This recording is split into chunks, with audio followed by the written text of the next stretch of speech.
오늘 말씀의 제목은 구세주입니다.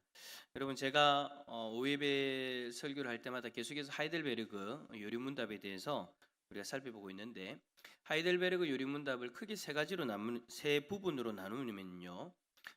첫 번째 부분은 3문부터 11문까지 인간의 비참함에 다루고 있는 그런 내용이 있고요. 그 다음에 제2부는 인간의 구원에서 다루는 그러니까 12문부터 85문까지 인간의 구원에 대해서 다루는 그 내용들이 두 번째 파트다라고 이야기를 할 수 있습니다. 그리고 나머지 세 번째 파트는 86문부터 끝까지 감사에 관한 내용들로 기록되어져 있습니다. 자, 오늘 이제 우리가 2부에 들어와서 지난 몇 주 동안 이제 중보자에 대해서 그리고 믿음 그리고 삼위 하나님과 성부 하나님의 섭리를 우리가 지난 시간까지 쭉 살펴보았고요. 이제 오늘 살펴볼 29문부터 인간의 구원에 관한 내용 중에 아주 핵심이라고 할 수 있는 예수 그리스도에 대해서 우리가 살펴보게 되어질 것입니다.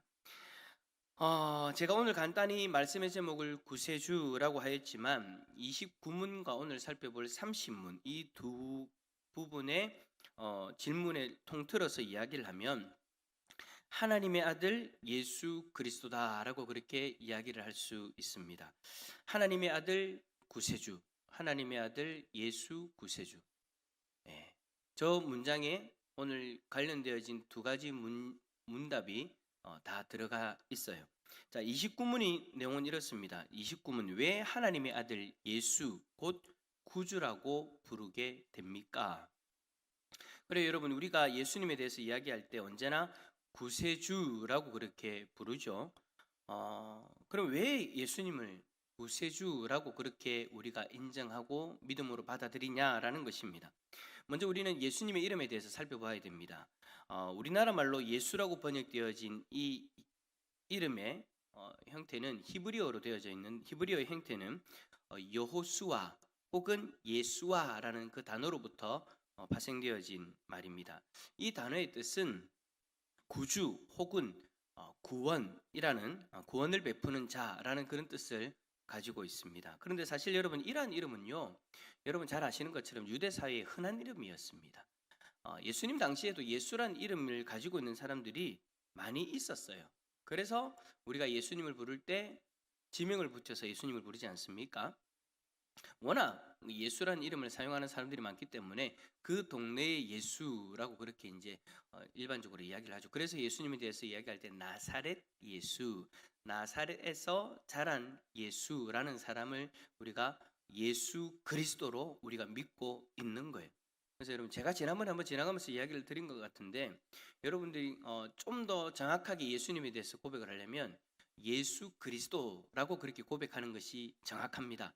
그냥 예수라고 이야기하면 그 예수라는 사람이 어느 동네 사람인지를 모르는 거예요. 그래서 우리가 예수 그리스도라고 부르는 것이 아주 정확한 호칭이다라고 여러분이 생각하시면 될 것 같아요. 그래서 저는 기도할 때 특별하게 제가 뭐 바빠가지고 잊어버리지 않는 한 기도를 할 때 제일 마지막 예수 그리스도의 이름으로 기도드립니다 합니다. 제가 예수님의 이름으로 기도합니다라고는 안 하죠. 예수 그리스도의 이름으로 기도드립니다라고 그렇게 제가 하는 이유가 그 이유 때문인 거예요. 예수라는 이름을 쓰는 사람들이 많아요. 근데 우리가 분명 정확하게 그분을 보고 바라보고 그렇게 고백하는 거지만 그래도 좀 더 정확하게 고백하고 싶다면 예수님 이름 뒤에 그리스도다라는 그 표현을 넣는 것이 더 옳다라고 그렇게 말씀을 드리는 거예요. 그렇다면 왜 유대인들은 그렇게 예수라는 이름을 여러분 많이 사용했을까요? 그 이유는 그 유대인들이 간절하게 기다리고 있는 존재가 바로 예수였기 때문에. 무슨 말이에요? 자기 백성을 구원할 자. 구약에서 계속해서 예언되어졌던 그 구원자, 구세주를 유대인들은 정말 간절한 마음으로 기다리고 있었거든요. 그 간절한 마음이 담겨져서 자기 자녀들의 이름을 지을 때에 그 이름에 자신의 그 간절한 마음을 담았던 거죠. 그런 거예요. 여러분 구약에서 하나님이 예언하신 그 구세주가 어서 오시기를 바라는 마음으로 자녀들의 이름에 그 간절한 마음을 담은 거죠.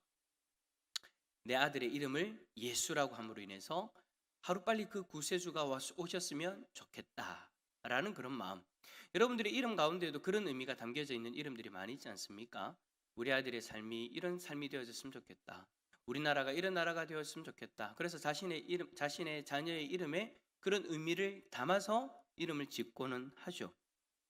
그러다 보니까 어떤 이들은 이름 자체를 근거해서 우리가 예수님의 이름을 이야기할 때 자기 백성을 구원할 자이시다라는 그 이름의 그 뜻을 가지고 와서 예수님은 구세주다라고 그렇게 이야기하는 것을 놓고 어떤 사람들은 이름 자체를 가지고 예수를 구세주라고 추론해서는 안 된다라고 그렇게 말을 하기도 합니다.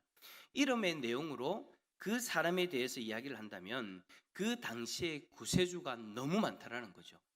그 중에 왜 유독 나사렛에서 나신 예수님이 꼭 구세주가 돼야 되냐라는 거예요. 그래 여러분, 이름만 가지고 그 사람에 대해서 평가하기는 힘듭니다. 이름이야 앞에서 이야기한 것처럼 부모가 간절한 바람으로 지어진 것인데 그것으로 그 사람이 이 세상을 구원할 구세주다라고 말하는 것은 무리가 있다라는 거예요. 하지만 여러분, 우리가 성경을 보면 우리가 믿는 예수님과 당시에 예수라는 이름을 사용한 사람들과는 너무나도 큰 차이가 있다는 것을 우리는 알 수 있죠. 첫 번째 여러분, 그 차이가 뭡니까? 다른 이들의 경우에는 사람들의 뜻에 의해서 이름을 지었습니다. 그러니까 부모의 의지라든지 그 가족 중에 힘이 있는 자들의 의지로 말미암아 지어진 이름이다라는 거예요. 하지만 여러분, 우리가 성경을 통해 확실히 아는 것은 예수 그리스도의 이름은, 그러니까 우리가 구원자로서 구세주로서 믿는 예수님의 이름은 예수님 부모의 의지로 지어진 것이 아니다라는 것이죠. 예수님의 이름은 바로 천사의 고지를 통해서 정해진 거예요. 마태복음 1장 21절에 아들을 낳으리니 이름을 예수라 하라. 이는 그가 자기 백성을 그들의 죄에서 구원할 자이심이니라. 천사가 친히 예수의 부모에게 나타나서 이 이름을 고지한 거예요. 부모들의 의지로 지어진 것도 아니에요. 그런데 여러분, 부모의 의지로 짓는다는 것 자체가 예수님에게는 불가능했죠. 왜냐하면 예수님이 잉태된 사실 자체를 몰랐으니까. 그리고 결혼 자체를 안 한 상황이었고 약혼만 한 상황에서 부부간의 관계도 있지 않는 상태에서 성령으로 잉태된 것이기 때문에 예수님의 이름을 생각하는 것조차가 불가능했던 거예요. 그런 마리아와 요셉에게 천사가 나타나서 아들을 낳으리니 이름을 예수라 하라. 천사가 친히 하나님의 뜻을 고지해 준 겁니다. 그 뜻에 따라서 아기, 자기의 몸에서 나올 그 아기를 이름을 예수라고 그렇게 지었던 거죠. 그래서 두 번째로 다른 사람들은요, 여러분, 모형적이었다라고 이야기할 수 있습니다. 그러니까 다시 이 땅에 오실 예수 그리스도를 모형적으로 나타내는 그런 존재일 뿐이지 그들이 실상은 아니었다는 거죠. 실체는 아니었다는 거죠. 그 실체는 천사를 통해서 고지되어진 마리아의 몸속에서 난 그 여자의 후손으로 이 땅에 오시는 예수 그리스도였다라는 거예요. 그 예수가 참된 구주로서 지명되셨다라는 것입니다. 다른 사람들의 이름은 사람들의 의지와 바람으로 지어진 이름이지만 우리 예수님의 이름은 천사가 하나님의 뜻을 전하는 가운데 천사를 통해 하나님이 친히 지명하여 부여해 주신 이름, 하나님이 이 이름을 주셨다라는 거예요. 그 이름대로, 여러분, 하나님께서 그 이름을 주셨다는 것은 무슨 의미가 있습니까? 그 이름대로 하나님이 반드시 행하시겠다라는 거죠. 우리는 여러분, 우리의 바람대로 자녀들의 이름을 지어도 우리의 바람대로 되지 않을 때가 많습니다. 여러분, 여쭤보겠습니다. 여러분 자녀들의 이름 누가 지어졌습니까?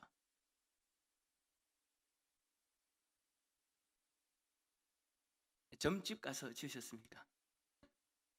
장명소 가서 지으셨습니까?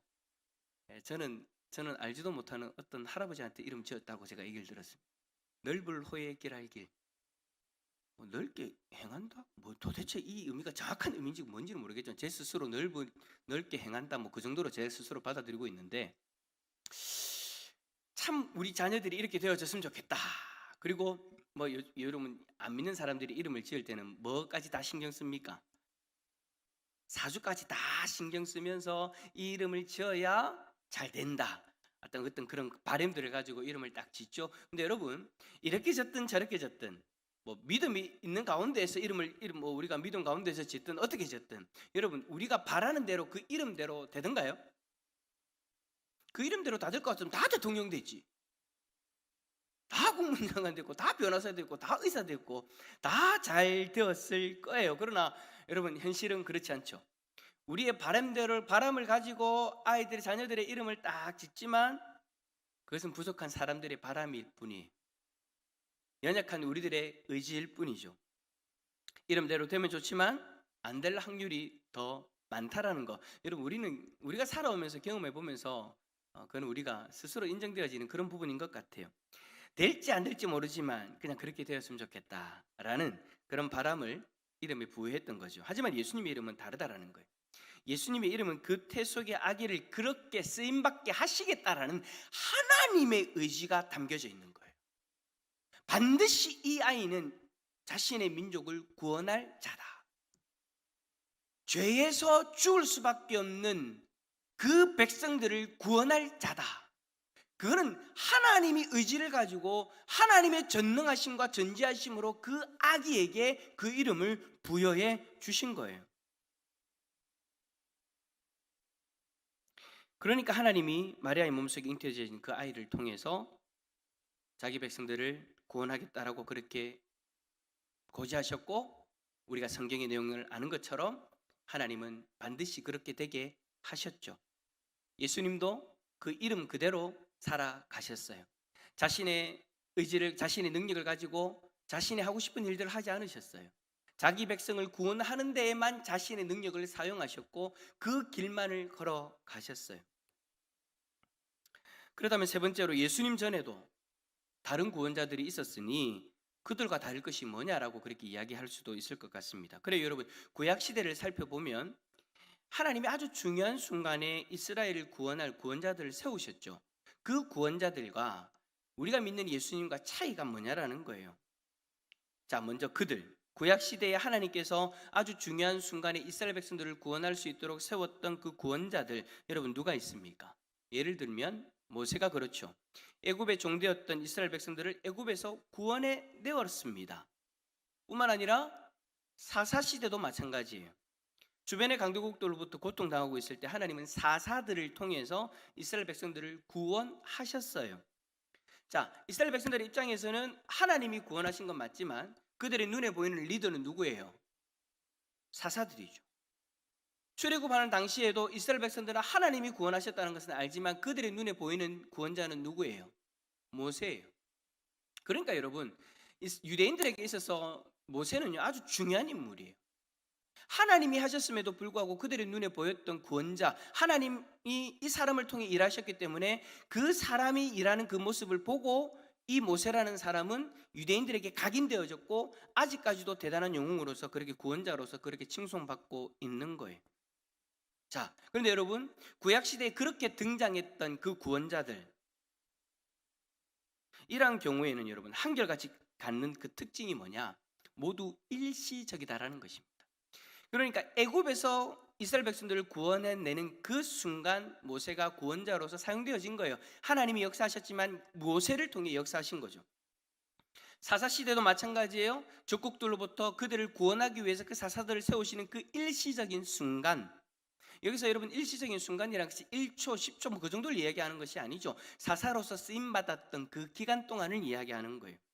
영원이라는 그 시간을 놓고 봤을 때 그들이 활동했던 구원자로서의 활동했던 그 역할은 아주 전과 같은 그런 아주 일시적인 어떤 그런 순간이다라는 것을 제가 이야기를 하고 있는 거예요. 그러나 여러분, 우리 예수님은 달라요.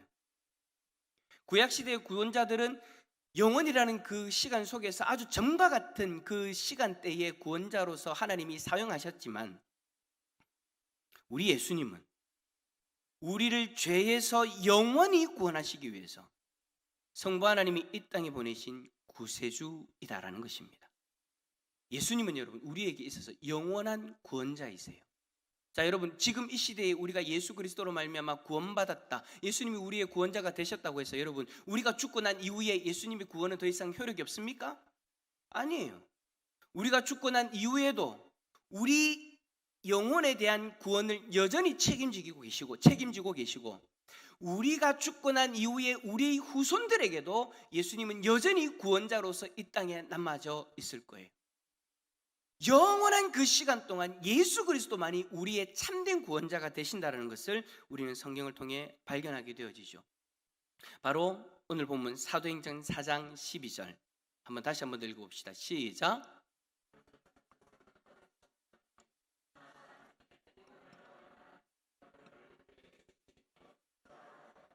아멘. 그래, 예수 그리스도만이 우리를 죄에서 구원할 구세주이십니다. 다른 이름이 아닌 예수 그리스도만이 우리를 구원할 구원자다는 거예요. 다른 이름이 예수님 이후에 계속해서 주어진 것도 아니에요. 다른 구원을 받을 수 있는 이름이, 예수님을 대체할 수 있는 이름이 주어진 것도 아니에요. 예수님이 이 땅에서 사라진 이후에, 그러니까 성경 그대로 이야기하면 하늘나라로 올라가신 이후에, 영적으로는 우리들 가운데 함께 하시지만 예수님의 육신은 이 땅에 없잖아요. 예수 그리스도가 하늘로 올라가신 이후에 또 다른 이름이 주어진 것이 아니라는 거예요. 예수 그리스도만이 그때나 지금이나 그리고 앞으로도 우리를 구원할 유일한 구원자의 이름이다라는 것이죠. 죄에 대한 구원만큼은 예수 그리스도만이 유일하십니다. 죄에 대한 책임은 사실 우리가 우리의 생명을 값으로 치러야 되는 것인데, 이제는 예수 그리스도가 자신의 생명을 십자가에서 내어주심으로 우리는 하나님 앞에서 더 이상 정죄함이 없는 그런 존재가 되어졌어요. 근데 그 정죄함은 예수 그리스도가 우리의 영원한 구원자이시기 때문에 그 정죄함 또한 영원함 속에서 받지 않는, 그 정죄함을 받지 않는 그런 존재가 되어져 버린 것이죠. 우리가 그렇다라는 겁니다. 요한복음 3장 18절에 한번 말씀 다시 한번 더 봅시다. 요한복음 3장 18절 한번 읽어봅시다. 시작.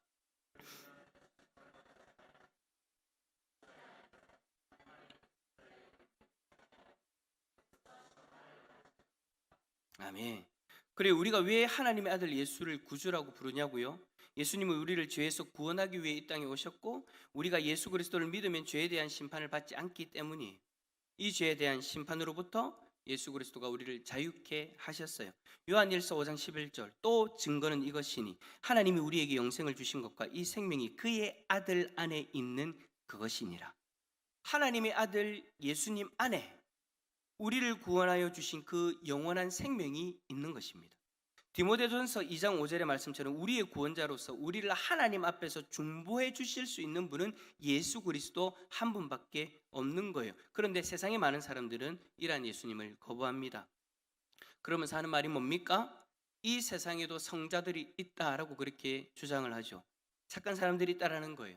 의로운 사람들이 있다라는 거예요. 예수의 이름이 없어도 구원받을 수 있는 사람들이 있고, 저 사람을 따르면 우리가 죽음 이후에 좋은 곳으로 갈 수 있다라고 그렇게 이야기하는 사람들이 있다라는 거예요. 예수님 말고 사람들을 구원할 이들이 있다라고 그렇게 주장을 합니다. 그래서 30문에 이렇게 질문합니다. 거룩한 성자들에게서나 자기 자신이나 혹은 그 어떤 다른 곳에서 축복과 구원을 찾는 자들도 예수를 유일한 구주이심을 믿는 것이라 할 수 있습니까? 자, 이 말이 무슨 말이냐면요, 예수님 말고 이 세상에서 성자라고 불리는 자들 혹은 그 어떤 다른 곳에서 축복과 구원을 찾는 자들도 예수 그리스도를 믿는 것과 동일한 구원을 받을 수 있냐라는 것입니다. 다시 말하면, 더 간단하게 이야기하면 이거죠. 부처를 통해서도 구원받을 수 있냐라는 거예요. 이 땅에서 많은 사람들이 부처를 성자다라고 그렇게 이야기하지 않습니까? 그렇다면 그 부처를 통해서도 구원받을 수 있냐라는 거예요. 저는 참 여러분 이때까지 살아오면서 이런 말을 많이 들어봤습니다. 무엇을 믿든지 잘 믿고 착하게 살면 구원받는다. 여러분 이 말 들어보셨나요? 예, 저만 들어본 걸로. 뒤에 한 분이 꺼져 계셨습니다. 저분 집사님과 김 집사님이죠. 김 집사님과 저만 그 얘기를 들은 걸로. 예. 무엇이든지 잘 믿으면 된다. 그리고 착하게 살면 된다. 그럼 구원받는다. 여러분 하도 많이 들어가지고 귀에 딱지가 안길 정도로 저는 많이 들어봤습니다. 안 믿는 사람들이 제 주위에 많이 있으니까 그런 이야기들을 참 많이 들어요. 자, 이 말을 들어보면 여러 종교에 대해서 좀 간대한 것 같고 나름대로 다 포용해 주는 것 같은, 그래서 참 대인배 같은 그런 모습이다라고 그렇게 우리가 보여지죠. 사실 여러분 이 30문을 작성할 때 염두에 둔 대상자들, 아니 좀 더 정확하게 이야기하면 하이델베르그를 작성할 때에 염두에 두고 이 질문에 대해 답을 하고 질문하고 답했던 그 대상 누구냐면 바로 카톨릭이었습니다. 중세교회였습니다. 바로 교황주의자들이나 예수의 사람들이었어요.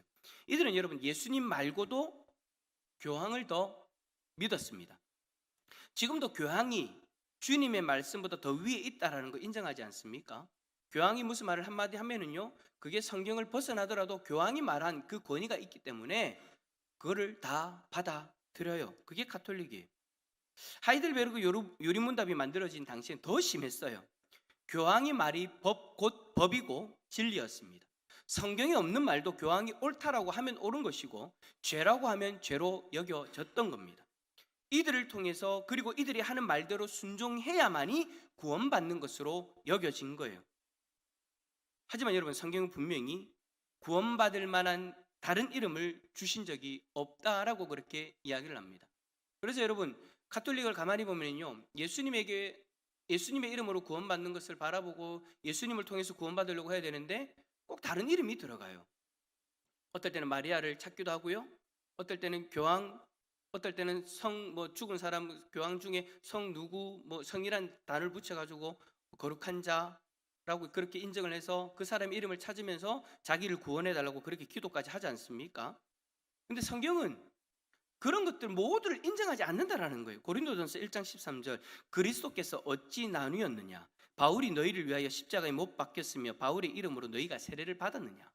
이 말씀이 뭡니까? 고린도 교회 안에서 당을 지어가지고 싸우는 것을 바울이 보고 한 말이에요. 고린도 교회 사람들은 나는 바울파다, 나는 게바파다, 나는 그리스도에게 속한 자다라고 그렇게 이야기하면서 서로 당을 나누고 싸우는 거예요. 그래서 바울이 이야기합니다. 바울이, 자기가 바울인데 바울이 너희를 위하여 십자가에 못 박혀 죽었냐? 너희가 바울의 이름으로 세례를 받냐? 무슨 말이에요? 바울이 너희를 구원할 이름이 아니라는 거예요. 바울 스스로가 이야기하는 거예요. 나는 너희들을 죄를 위해서 죽은 적도 없고 너희들은 나의 이름으로 세례를 받는 것도 아니야. 여러분 누구의 이름이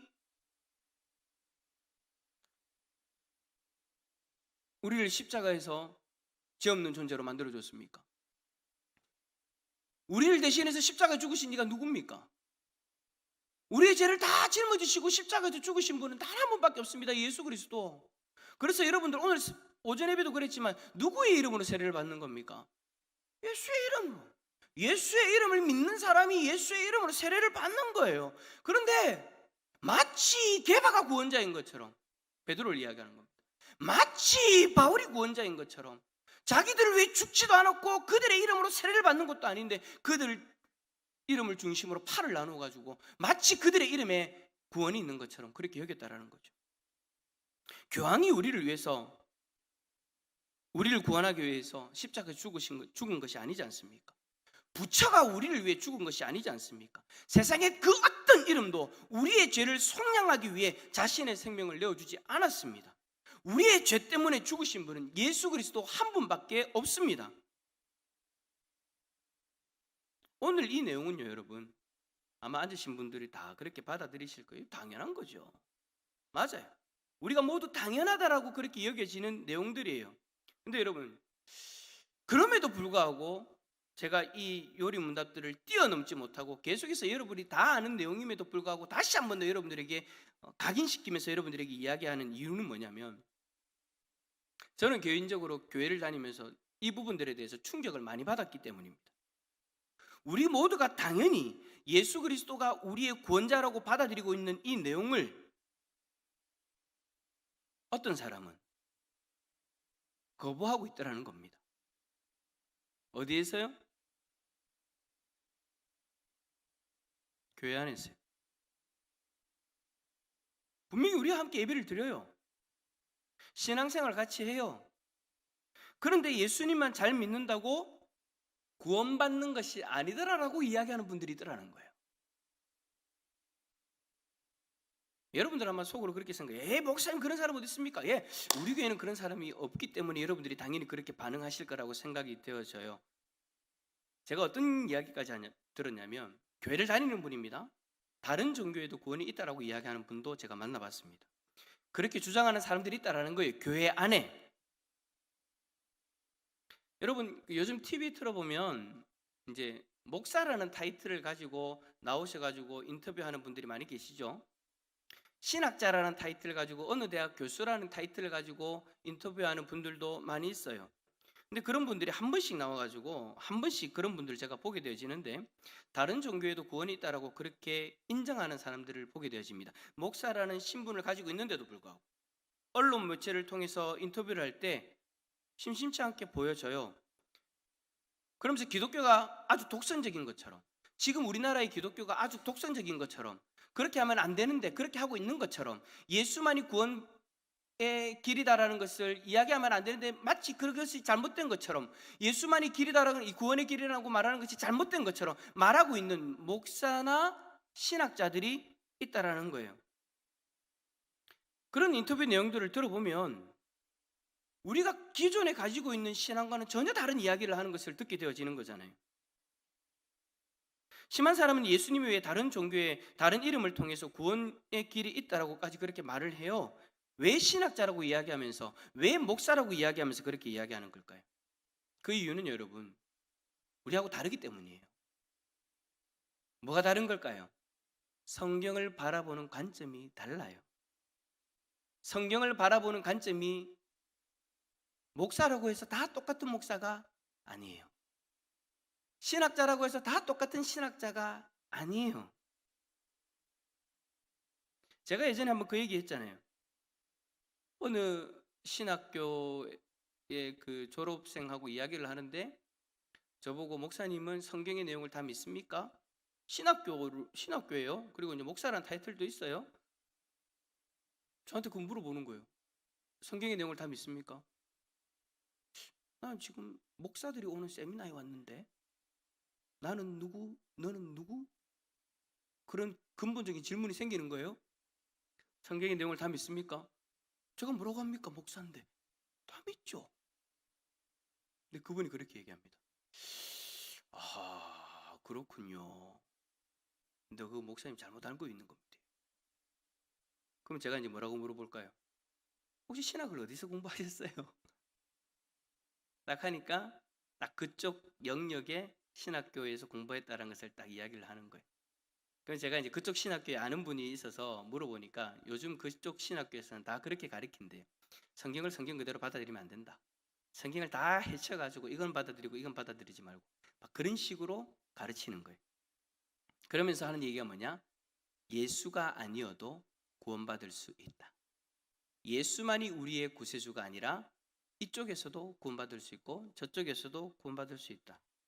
하나님은 사랑의 하나님이어서 예수를 믿지 않는 사람들도 구원받을 수 있는 길을 열어두셨다라고까지 이야기를 합니다. 자, 그 말을 들으면서 하나님의 사랑, 그래 하나님은 사랑의 하나님이지, 아 그러면 그럴 수도 있겠다라고 마음이 흔들리는 분들을 제가 가끔 봐요. 하지만 여러분, 우리 솔직히 성경대로 합시다. 성경대로 합시다, 제발. 하나님이 우리를 사랑하셔서 우리를 위해 구원의 길을 열어주신 그 이름은 예수 그리스도 한 분밖에 없습니다. 성경 어디에 예수 외에 다른 이름이 있다라고 그렇게 이야기를 합니까? 자, 아까 얘기했던 그 사람들은요, 하나님은 사랑이시다 이것만 들고 와요. 다른 내용들 안 받아들여요. 하나님은 사랑이시다만 들고 와서 그 사랑이 하나님은 이럴 것이다 라고, 이게 사랑이다라고 그렇게 이야기를 하는 거예요. 근데 여러분, 분명히 성경은 하나님이 사랑이신데 하나님이 세상을 이처럼 사랑하사 독생자를 주셨으니 이는 저를 믿는 자마다 영생을 얻게 하려 하심이니라. 이는 저를 믿는 자마다, 하나님이 사랑이신데 우리가 구원받을 수 있는 길로 그 이름을 주셨고 그 이름을 믿는 자마다 영생을 얻게 하신다고 하셨지, 그 외에 다른 이름을 주셨다는 것은 성경 어디에도 없는 거예요. 성경이 그렇게 말하고 성경이 그것을 증명하는데 왜 하나님의 말씀을 듣지 않고 하나님이 가지고 있는 그 사랑만을 주장하면서 다른 이야기를 하는지. 여러분이 만약에 성경을 믿는다면 그들의 이야기에 흔들려서는 안 됩니다. 그런데 제가 앞에서도 이야기한 것처럼 정통교회 안에서도 그렇게 말하는 사람들이 종종 있더라라는 거예요. 자유주의 신학자들이나 목사들은 그들의 신학 때문에 그렇게 말했다라고 치지만 우리가 함께 말씀을 매주일마다 말씀을 듣고 또 성경 공부도 하고 막 그렇게 예배도 드리고 기도회도 하고 막 그렇게 하는 같이 신앙을 하는 공동체의 사람들 중에서 그런 말을 하는 분들을 만나면 정말 충격적이죠. 에이 목사님요, 설마. 죄송하지만 실제로 저는 그런 분들을 많이 만나봤어요. 그것도 여러분 교회의 중직자라고 이야기하는 분들 중에도 있는 거예요. 제가 여러분 어떤 충격을 받았을까요? 띵 했어요. 내가 잘못 배웠나? 왜냐면 교회의 중직자니까 여러분 다 이제 존경하고 우러러 보잖아요. 제가 존경하는 분이었어요. 근데 그분이 그렇게 이야기하는 거예요. 예수님 말고도 구원받을 수 있다라는 거예요.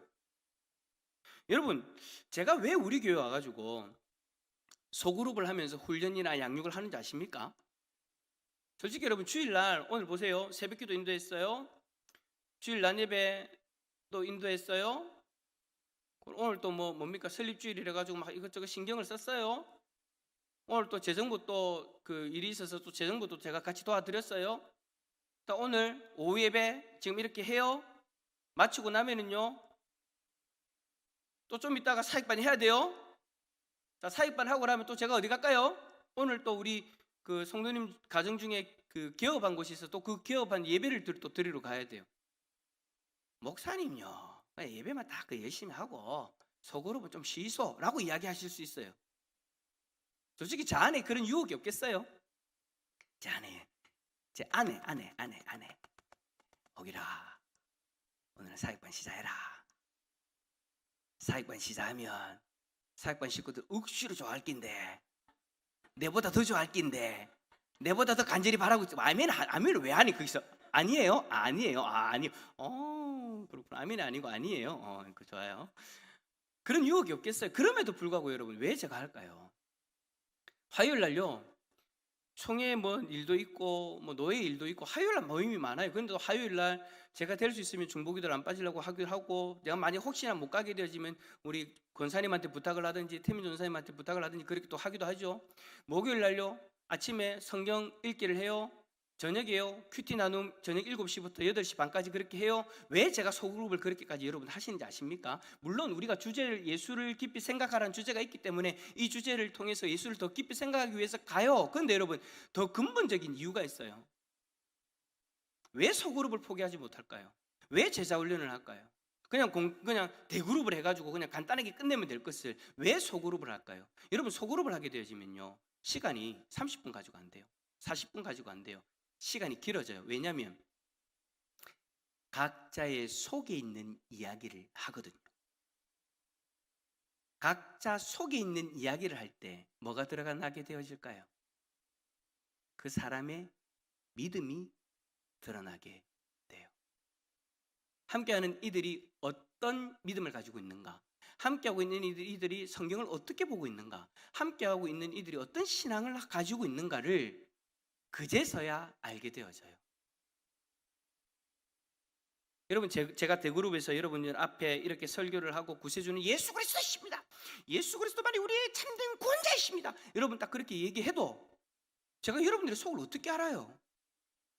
이렇게 얘기를 들어도 당연한 얘기를 앞에서부터 당연한 이야기를 다 아는 거를 왜 그렇게 굳이 이렇게 다 이야기하나 싶죠. 근데 그걸 다 이야기해도 속으로 목사님 그렇게 생각하세요. 나는 좀 다르게 생각합니다. 여러분 이때까지 내가 평생을 살아오면서 설교 말씀 들을 때 한 번이라도 그런 생각을 해봤다. 목사님 그렇게 생각하시고 저는 그래 좀 다르게 생각합니다. 한 번이라도 해봤다. 고개 끄덕이지 마세요. 옆에 있는 사람 볼 수 있어요.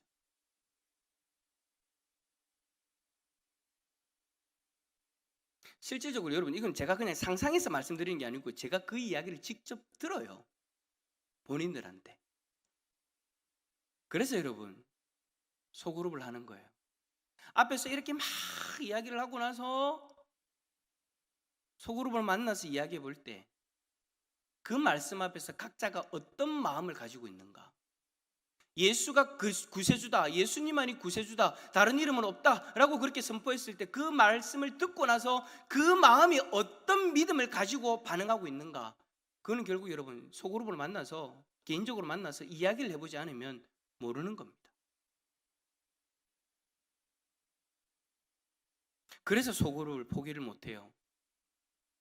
여러분들이 어떤 믿음을 가지고 있는지, 여러분들이 어떤 성경관을 가지고 있는지, 여러분들이 어떤 신앙을 가지고 있는지, 그것은 여러분들이 마음을 드러내 보이지 않으면 모르기 때문에. 그래서 제가 충격을 받은 거예요. 그 이야기를 들었을 때 이분만큼은 그러지 않을 거라고 생각했는데 그런 이야기를 하는 것을 듣게 되어지니까 제가 솔직히 충격받게 되어지더라고요. 그래서 제가 이제 우리 사육반까지 다 끝나고 나면 나중에 이제 전도폭발이라는 것을 할 거예요. 전도폭발이 뭐냐면요, 한 사람 한 사람 구원에 대해서 점검해 보는 거예요. 안 믿는 영혼들에게 가서 전도를 하죠. 근데 우리 안에서도 한번 점검해 볼 거예요. 정말 구원받는 믿음이 있는가? 제가 앞에서 예수 그리스도를 믿는 것은 예수 그리스도가 우리의 인생의 주인으로서 들어와서 예수 그리스도가 원하는 대로 살아가는 겁니다. 예수 그리스도를 영접하는 겁니다 했는데 여전히 내가 내 안에 주인으로서 예수님이 아니라 내가 주인으로서, 예수님은 내 마음의 저 구석에 그냥 모셔놓고 필요할 때만 찾고 여전히 내가 주인으로서 살아간다면 여러분 그 믿음요, 제가 단언할 수는 없지만 구원받는 믿음 아닐 수도 있습니다. 만약에 여러분들이 그렇게 생각하고 있다면. 그래서 이 구원에 대해서 한번 점검해 볼 필요가 있어요. 여러분 스스로 오늘 답을 하십시오. 제가 소그룹이 아니어서 여러분 한 사람 한 사람과 대화를 하면서 확인은 못하지만 여러분 스스로가 좀 한번 답을 해보세요. 여러분에게 예수의 그 이름이 정말 구원자로서의 이름으로 다가와 있습니까? 예수 이름 외에 구원받는 길은 없다라고 여러분 인정하십니까?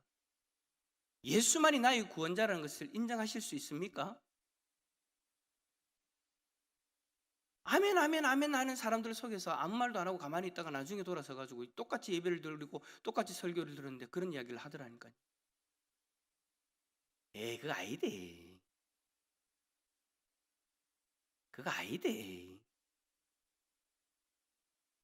만약에 여러분들 가운데 혹여나 그런 분들이 있다면 그게 아닌 근거를 정확하게 대십시오.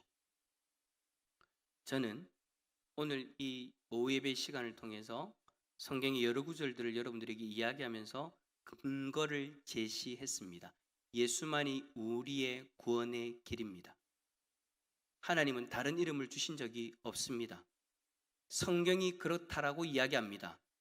저는 그 근거로 여러분에게 말씀드렸습니다.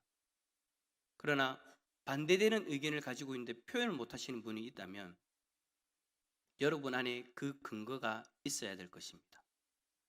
그런데 아마 그 근거는 여러분들의 생각이든지 아니면 다른 종교에서 하는 이야기든지 아니면 자유주의 신학자들이 이야기하는 그들의 근거일 것입니다. 여러분 다 필요 없습니다. 성경을 근거로 이야기하십시오. 우리는 성경을 기준으로 이 자리에 있는 사람들입니다. 성경의 내용을 믿고 이 자리에 있는 사람들입니다. 성경을 근거로 이야기하십시오. 성경에서 그 근거가 없으면 그 주장 잘못된 것입니다. 예수만 우리의 구세주이십니다. 이 사실을 온전히 믿음으로 고백하는 우리 모든 성도님들 다 되어지시기를 예수 그리스도 이름으로 축원합니다.